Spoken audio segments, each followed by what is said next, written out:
2,000 years later. මහත්තයා අලුතේ video එකක් දාන්නකෝ. විනීත නමුතා. හයි guys. Phobia එකක් කියන්නේ අපේ මනසට ඇතිවෙන අසාමාන්‍ය බියකට. යම් ද්‍රව්‍යයක් හරි යම් පුද්ගලයෙක්ට හරි ඇතිවෙන අසාමාන්‍ය බියකට තමයි ෆෝබියා එකක් කියන්නේ. ඉතින් මම අද කතා කරන්නේ ෆෝබියා ගැන. ඉතින් රැඳී සිටින්න දිගටම. මම පළවෙනිටම ඔයාලට කියලා දෙන ෆෝබියා එක තමයි නික්ටෝෆෝබියා කියන්නේ. ඒ කියන්නේ අඳුර පිළිබඳ බිය. දෙවෙනි එක ඇක්වාෆෝබියා එක. ජලය පිළිබඳ බිය. තුන්වෙනි එක ග්ලොසෝෆෝබියාව. ප්‍රසිද්ධිය කතා කරන්න තියෙන බිය. සබකෝලය කියලා කියන්නේ. තුන්වෙනි එක සයිනෝෆෝබියාව. ඒ කියන්නේ බල්ලන්ට තියෙන බිය. බල්ලෝ දැක්කාම බල්ලෝ ගාවින් වහින්නවත් බැරි අමුතුම එකක්. එතකොට පස්වෙනි එක ඇස්ට්‍රාෆෝබියාව. අකුණු සහ ගෙරවුන් පිළිබඳ බිය. එතකොට අපිට හයවෙනි එක ගන්න පුළුවන් මිසෝෆෝබියාව. විස බීජ සහ අපිරිසිදුකම් පිළිබඳ බිය. හත්වෙනි එක තැනටෝෆෝබියාව.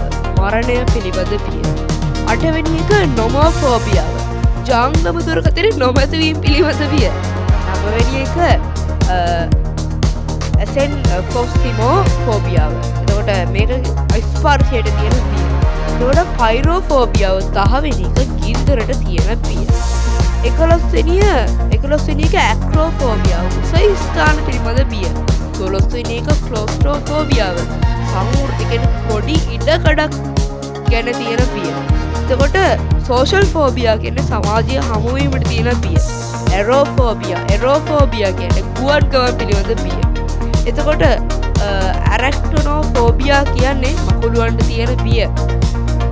එතකොට හිමෝෆෝබියා කියන්නේ රුධිරය පිළිබඳ බිය. එතකොට ට්‍රිපෝෆෝබියා කියන්නේ කුඩා සිදුරු රාශියක් පිළිබඳ බිය. තව එකක් තියෙනවා ඇරැක්නෝෆෝබියා මකුළුවන්ට තියෙන බිය. ඉතින් ඔයාලා දැනගන්න නැති කොහොම හරි ෆෝබියා කියන්නේ මොනවද කියලා. ඔයාලට මෙතනින් ෆෝබියා එකක් තියෙනවා නම් යටින් කමෙන්ට් එකක් දාන්න. සබ්ස්ක්‍රයිබ් කරන්න. good night.